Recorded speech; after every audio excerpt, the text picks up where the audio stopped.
أعوذ بالله من الشيطان الرجيم. بسم الله الرحمن الرحيم. ولو أننا نزلنا إليهم الملائكة وكلمهم الموتى وحشرنا عليهم كل شيء قبلا ما كانوا ليؤمنوا إلا أن يشاء الله ولكن أكثرهم يجهلون. وكذلك جعلنا لكل نبي عدوا شياطين الإنس والجن يوحي بعضهم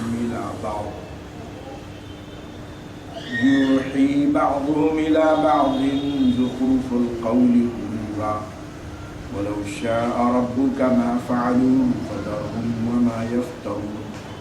ولتصغى إليه أفئدة الذين لا يؤمنون بالآخرة وليرضوه وليقترفوا ما هم مقترفون.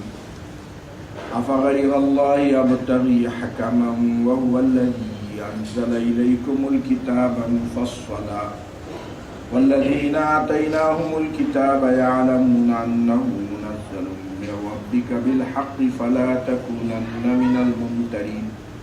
وتمت كلمة ربك صدقا وعدلا لا مبدل لكلماته وهو السميع العليم. وإن تطع أكثر من في الأرض يضلوك عن سبيل الله إن يتبعون إلا الظن وإن هم إلا يخرصون. إن ربك هو أعلم من يضل عن سبيله وهو أعلم بالمهتدين. صدق اللہ العظیم.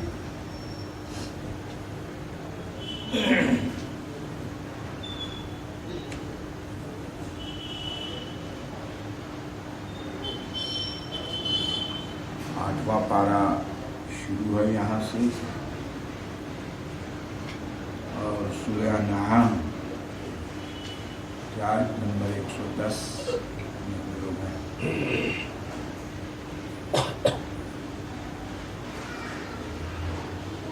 تو فرما رہے ہیں کہ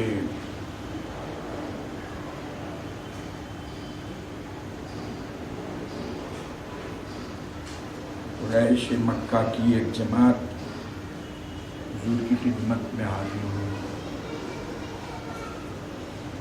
اور کہنے لگے کہ یہ جو پہاڑ ہے جبل ابو قبیس، اس پہاڑ کو سونے کا بنا دیجیے تو پھر ہم ایمان لا لیں گے.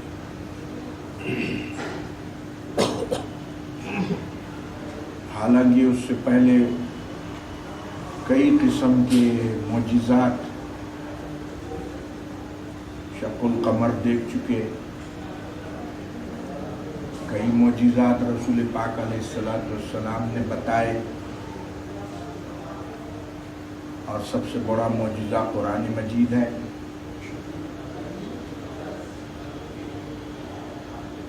کہ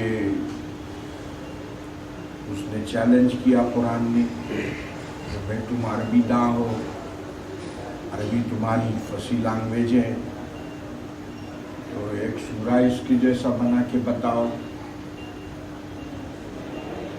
یا نہیں تو کم از کم ایک آیت تو بھی اس کی جیسی بناؤ. کوئی نہیں بنا سکے. حضور سے انہوں نے لڑائیاں لڑی، خود قتل ہوئے، دوسروں کو قتل کیا، لیکن آسان تھا کہ ایک سورہ ایسا بنا کے لاتے اور خود ان کے ہی لوگ اعتراف کرتے کہ واقعی یہ قرآن کے برابر ہے. بہت آسان کام تھا لیکن نہیں کر سکے. اور ان کے کئی بڑے بڑے شعراء اور ادباء اعتراف کر چکے کہ یہ کلام ایسا ہے کہ واقعی یہ کسی انسان کی بس کی بات نہیں ہے ایسی بات بولنا، الفاظ کی ترکیب کے لحاظ سے اور اس کے معانی کی فٹنگ کے لحاظ سے. دونوں اعتبار سے.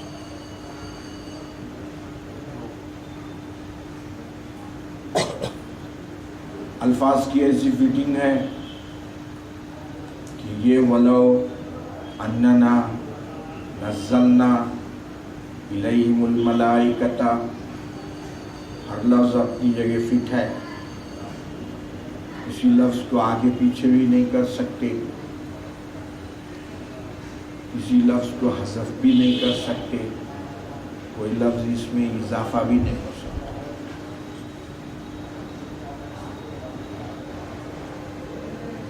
تو رسول پاک علیہ الصلوۃ والسلام نے جب سنا ان کے اس مطالبے کو کہ اس پہاڑ کو سونے کا بنا دیجیے، ٹھیک ہے بولے میں اللہ سے دعا کرتا ہوں. حضرت جبریل تشریف لائے اور آپ کو فرمایا کہ اگر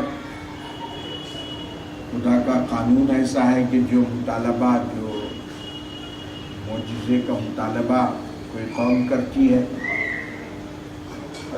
اور وہ معجزہ ان کو عطا کیا جاتا ہے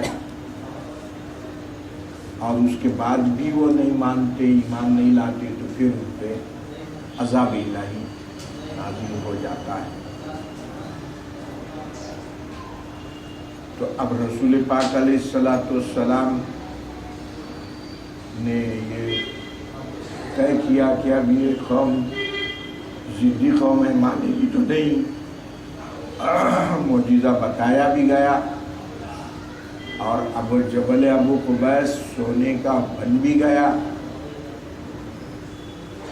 تو بھی ان کے مزاجوں میں ایسی نالائقی ہے کہ یہ نہیں مانیں گے، اور پھر قاعدے کے مطابق قدرت کا عذاب آئے گا اور پوری وادی مکہ ختم ہو گیا. اس لیے حضرت جبریل نے فرمایا تو حضور نے دعا کو روک دیا. وَلَوْ أَنَّنَا نَزَّلْنَا إِلَيْهِمُ الْمَلَائِكَةَ، اللہ سبحانہ وتعالیٰ فرما رہے ہیں کہ اگر ہم فرشتوں کو بھی ان کے اوپر اتارے، ایک ایک فرشتہ آ کے ایک ایک کے بازو کھڑے ہو گیا، وَكَلَّمَهُمُ الْمَوْتَى، ان کے مرے ہوئے باپ دادا بھی اٹھ کے قبروں سے اگر ان سے بات کریں، وَحَشَرْنَا عَلَيْهِمْ كُلَّ شَيْءٍ قُبُولًا مَا كَانُوا لِيُؤْمِنُوا، اور ہر چیز جو گئی گزری ہوئی ہے ان کے سامنے ہم بالکل اس کو زندہ کر دیں.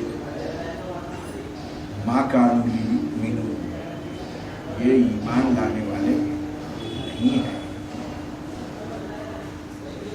إِلَّا أَن يَشَاءَ اللَّهُ، مگر ان میں سے وہ لوگ جن کے بارے میں اللہ سبحانہ وتعالیٰ کی مشیت ہوئی.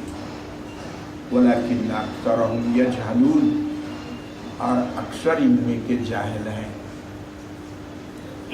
جاہل کے دو معنی ہیں یہاں پہ. ایک جہل علم کی ضد ہے، جہل اور علم، اور ایک جہل حلم کی ضد ہے، بردباری کی حلم. تو دونوں اعتبار سے یہ جاہل تھے. علم حقیقی اور علم حق ان کے پاس تھا نہیں، اس لحاظ سے جاہل ہو گئے. اور دوسرا ہے کہ مزاجوں میں بردباری بھی نہیں تھی، اس اعتبار سے بھی یہ جاہل اور بات بات پہ 99 ڈگری پہ آ جاتے تھے.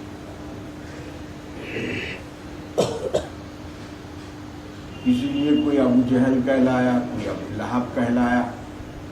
ابو جہل کے معنی جاہلوں کا باپ،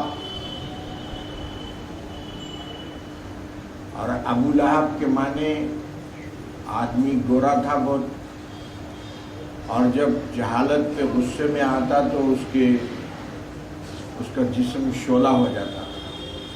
لہب کے معنی شعلے، ابو لہب.